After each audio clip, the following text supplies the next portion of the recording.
नमो नमः। लोकनाथ ब्रह्मचारीर जीवनी ग्रंथ की जय।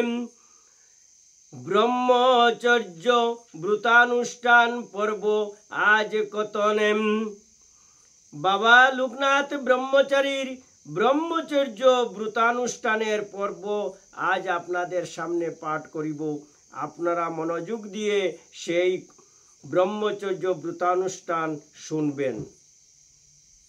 आचार्यदेव सकाले शिष्यदेर निये नदीते स्नान करे एसे बोलेन, आज आमी तुम्हादेर ब्रह्मचर्य व्रत आचरण सम्बन्धे बोलबो।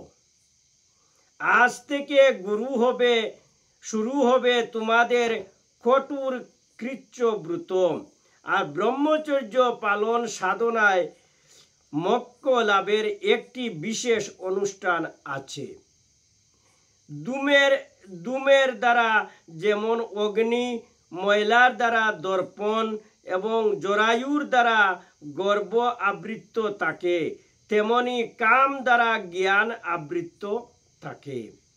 इंद्रिय मन और बुद्धि एइगुला कामेर बासस्थान।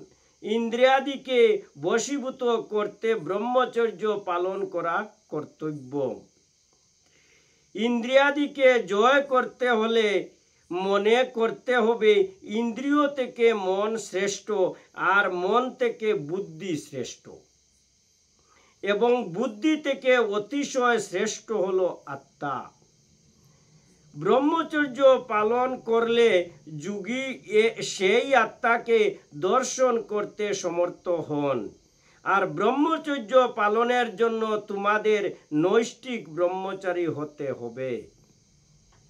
एकजन नैष्ठिक ब्रह्मचारी कठोर योग साधनार संगे ब्रह्मचर्येर व्रतगुली पालन करे और योगी के ब्रह्मचर्ये सफलता लाभ करार जन्य 8टी व्रतानुष्ठान करते हय। सेगुली हलो नक्तव्रत, एकान्तरा, त्रिरात्र, पंचाह, नवरात्र, द्वादश, पक्काह ओ मासाह। एकोन आमी तुम्हादेर सेई व्रतगुली पालनेर नियमगुली बोलबो। नक्तव्रते सारा दिन उपवास थेके योगानुशील करते हय। सूर्य अस्त गेले नक्षत्र दर्शन करे हविन्यास अथवा ब्रह्मचर्ये उपयुक्त खाद्य ग्रहण करते हय, ताके नक्तव्रत बोले। एकान्तरा व्रत पालनेर समय एक दिन एक रात्र उपवास करे कठोर योग साधना करते हय। तार पर दिन स्नानान्ते एक बार हविन्यास अथवा ब्रह्मचर्येर उपयोगी खाद्य ग्रहण करते हय, ताके एकान्तरा व्रत बोले। त्रिरात्र व्रते योगी के क्रमान्वये 3 दिन 3 रात्रि उपवास करे कठोर योग साधना करते हय। तारपर चतुर्थ दिन स्नानान्ते एक बार हविन्यास अथवा ब्रह्मचर्येर अनुकूल खाद्य ग्रहण करते हय, ताके त्रिरात्र व्रत बोले। पंचाह व्रत पालने योगी के क्रमान्वये 5 दिन 5 रात्रि उपवास करे योगानुशीलनेर पर षष्ठ दिवसे स्नानान्ते एक बार हविन्यास अथवा ब्रह्मचर्येर उपयोगी खाद्य ग्रहण करते हय। नवरात्र व्रत पालने योगी के क्रमान्वये 9 दिन 9 रात्रि उपवास करे योगानुशील करते हय। तारपर 10म दिने स्नानान्ते एक बार हविन्यास अथवा ब्रह्मचर्येर उपयोगी खाद्य ग्रहण करते हय, ताके नवरात्र व्रत बोले। नवरात्रिर व्रत লোকনাথ ও বেণীমাধবের কাছে খুব কঠিন ছিল।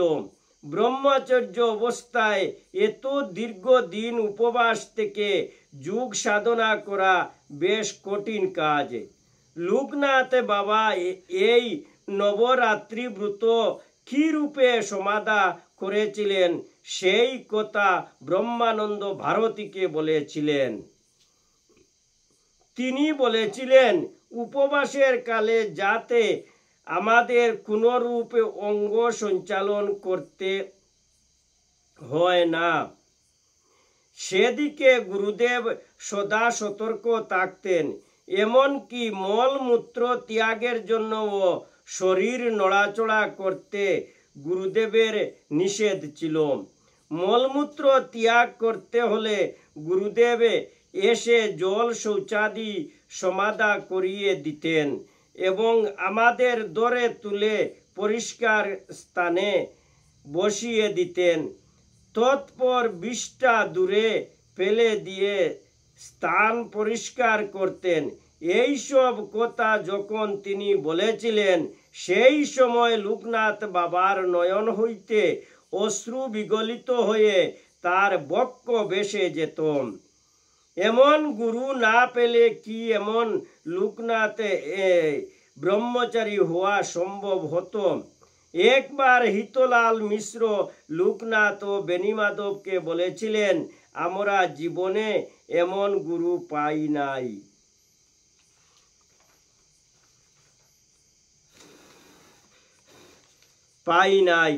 দ্বাদশাহ ব্রত। দ্বাদশাহ ব্রত পালনে যোগীকে ক্রমান্বয়ে 12 দিন 12 রাত্রি উপবাস করে কঠোর যোগানুশীল করতে হয়। তারপর ত্রয়োদশ দিনে স্নানান্তে একবার হবিন্যাসে অথবা ব্রহ্মচর্যের উপযোগী খাদ্য গ্রহণ করতে হয়। তাকে দ্বাদশাহ ব্রত বলে। পঞ্চাহ ব্রত। পঞ্চাহ ব্রত পালনে যোগীকে ক্রমান্বয়ে এক পক্ষ অর্থাৎ 15 দিন 15 রাত্র উপবাস করে কঠোর যোগানুশীল করতে হয়। তারপর 16 দিনে স্নানান্তে একবার হবিন্যাসে অথবা ব্রহ্মচর্যের উপযোগী খাদ্য গ্রহণ করতে হয়। তাকে পক্কাহ ব্রত বলে। মাসাহ ব্রত। মাসাহ ব্রত পালনে যোগীকে ক্রমান্বয়ে 1 মাস দিবারাত্রি উপবাস করে একনিষ্ঠভাবে কঠোর যোগানুশীল করতে হয়। তারপর 1 মাস কাল অতিক্রান্তের পরদিন স্নানান্তে একবার হবিন্যাস অথবা ব্রহ্মচর্যের উপযোগী খাদ্য গ্রহণ করতে হয়। আচার্যদেব শিষ্যদ্বয়কে আরও উপদেশ দিলেন যে তোমাদের ক্রমান্বয়ে এই ব্রতগুলি পালন করতে হবে। এই ব্রতানুষ্ঠানের নামই সাধনায় কৃচ্ছ সাধন। তোমরা ব্রতানুষ্ঠানকালে অষ্টাঙ্গ যোগের যে 5টি অঙ্গ আমি তোমাদের শিখিয়েছি, সেগুলির পালন করতে পূর্ণ একনিষ্ঠতার সঙ্গে অষ্টাঙ্গ যোগের অনুষ্ঠান এবং এই 8টি ব্রতের পালন করতে পারলে তোমরা সাধনার পথে অনেক দূর অগ্রসর হতে পারবে। নক্তব্রত দিয়ে শুরু করে একটি ব্রত পালনের সিদ্ধি হয়ে তবেই পরের ব্রত পালনে অগ্রসর হবে। আগামীকাল থেকেই শুরু হবে তোমাদের এই কৃচ্ছ ব্রত। তোমরা তার জন্য নিজেদের প্রস্তুত করো। লোকনাথ ও বেণীমাধব নিষ্ঠার সঙ্গে ব্রত উদযাপন শুরু করলেন। যোগানুশীলনের প্রতি পদে গুরু ভগবান গাঙ্গুলি তাদের পথ নির্দেশ করতেন। শিষ্যদের প্রতি কাজে তার ছিল সজাগ দৃষ্টি। শিষ্যদের ব্রতানুষ্ঠানের পর খাদ্য গ্রহণ ও বিশ্রামের প্রতিও তিনি ছিলেন সর্বদাই সজাগ। ব্রত পালনের পর তাদের খাদ্য ছিল তিল ও দুধ দিয়ে তৈরি এক প্রকার অন্ন।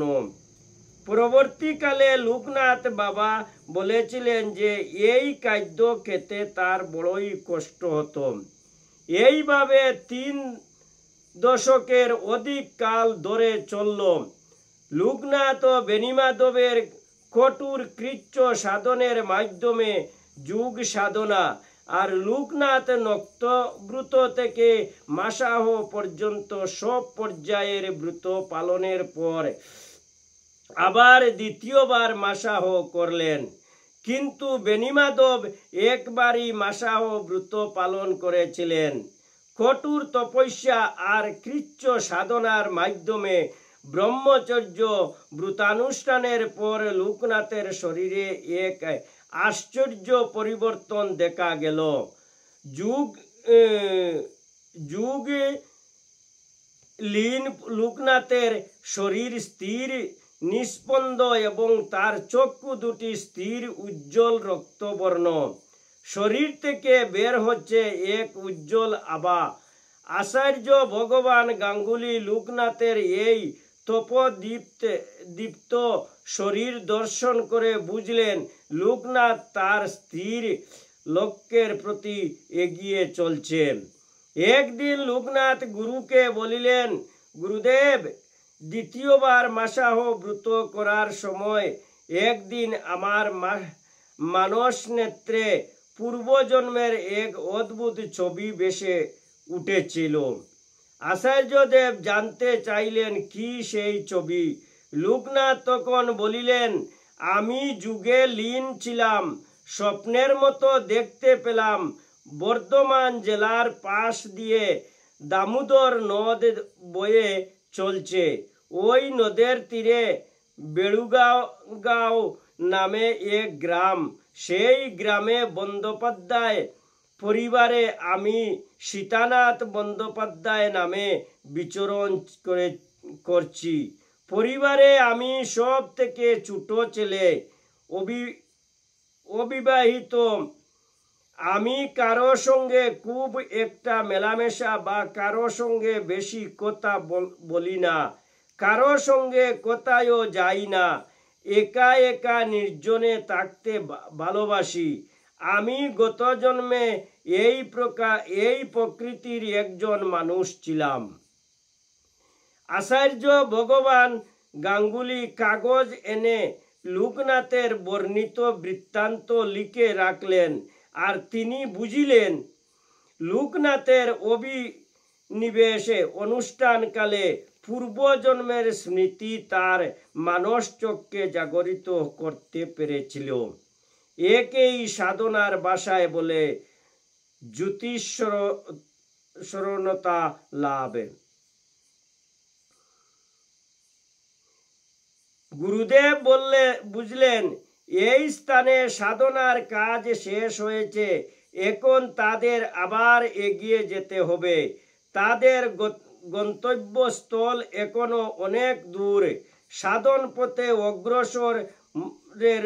অগ্রগতির মধ্যে দিয়েই সেই পথ অতিক্রম করতে হবে।